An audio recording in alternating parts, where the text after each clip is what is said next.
Jeg vil fortælle jer lidt om Karen Blixen.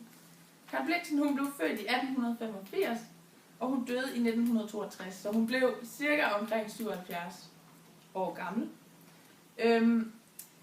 Hun havde lavet sig en kaffefarm i Afrika, som så desværre gik fallit, så den kunne hun ikke have mere.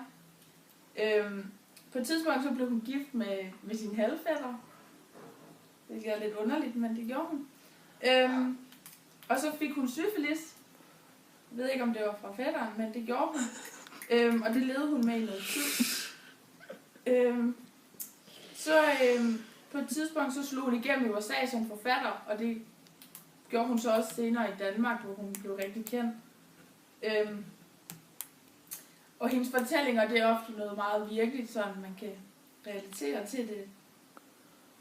Og så var hun en dame, der tit gik rundt med et tørklæde på hovedet. Nu skal vi høre om Nikolaj Grundtvig. Nikolaj Severin Grundtvig, han døde i 1872, og han blev 79 år gammel.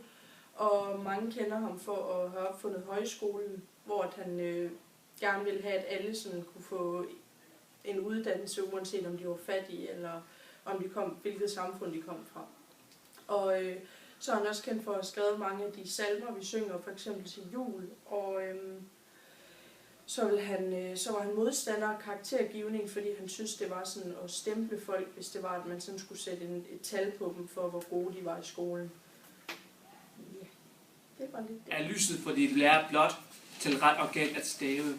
Der er himlen under flere godt, og lys af himlens gave. Og solen står med bunden op, slet ikke med dit blære.